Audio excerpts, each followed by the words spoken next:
كلنا عارفين الغرور وان ده شيء منبوذ جدا، واوعى تكون مغرور، ولكن ما حدش قال لك يعني ايه غرور. واحد قال لي قبل كده اوعى من الغرور، اوعى تتكبر وانت ماشي، الكلام ده كله. ولكن يعني عندنا مشكله دايما في التعبير او فهم المشاعر، بنخلط بين الكلمات والشعور. يعني مثلا اول ما قلت لك غرور فانت دماغك على طول جابت واحد ماشي في الشارع لابس بدله بيتعامل مع الناس بعجرفه ومش طايق حد يكلمه لانه مش اي حد يكلمه، صح؟ الغرور هنا له معنى تاني خالص. الغرور هنا معناه انك بتدور على صورتك في عيون الناس. عمرك مشيت في الشارع وانت ماشي جوه دماغك كده وبتقول دايما هو ده باصص لي كده ليه؟ اما اعدل هدومي عشان في ناس بص عليا لازم اكون مظبوط، ولازم اكون الشخص اللي كلها شايفاه تمام كده وما فيهوش ولا غلطه. تعرف ان ده غرور؟ وازاي ممكن الغرور ده اصلا يكون هو اللي مبوظ لك حياتك ومخليك ما تاخدش خطوه معينه او تقول راي عارف ان هو مش صح ولكن عاجب الجمهور، عاجب الناس من الاخر. النهارده هنتكلم عن اعظم فيلم بيتكلم عن الغرور، محامي الشيطان. قصه الفيلم بتدور حوالين شخصيه مشهوره هو كيفن لوماكس. هو محامي مشهور وبيكسب قضايا رائعه كتير ورا بعض، واللي منها قضيه المتحرش بالاطفال.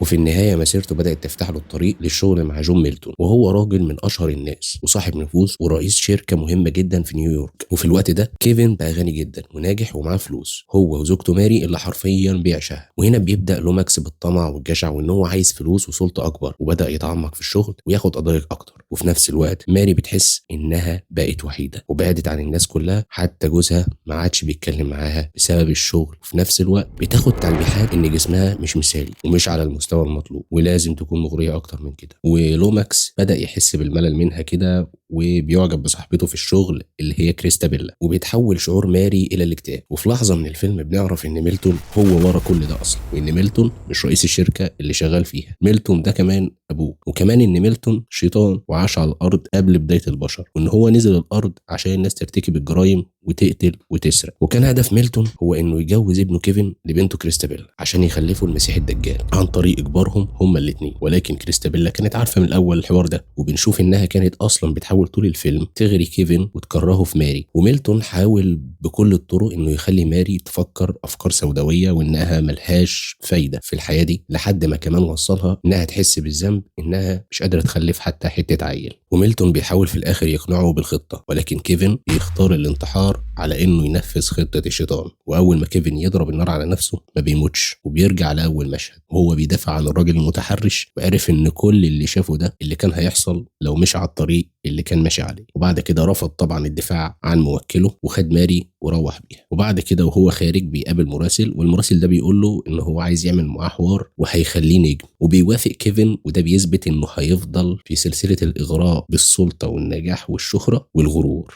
وبيتحول المراسل في الاخر لميلتون وبيقول الغرور بالتاكيد خطيئتي المفضله، وده لان الشيطان اصلا خطيئته هو الغرور، تكبر على أوامر ربنا. والشيطان نزل الأرض كان بيتوعد إنه يخلي البشر كلهم يعيشوا نفس الخطيئة. الفيلم هنا كان بيناقش وبيدور حوالين خطايانا الشخصية، أما ماري كانت رمزية للأنثى اللي بتتعرض كل يوم إنها لازم تكون أكثر جاذبية وجسمها لازم يكون مثالي اللي مفهوش أي غلطة، والتخلي عن أي مبدأ أخلاقي، وإن الجمال هو الإغراء الأول في العالم الحديث اللي احنا عايشين فيه. لأن أي حد في مجتمع ميلتون لازم يكون وجهه مثالي وأجسامه مثالية، والشهوة والجمال والغرور والكبرياء تعتبر من أعلى القيم في المجتمع اللي احنا عايشين فيه.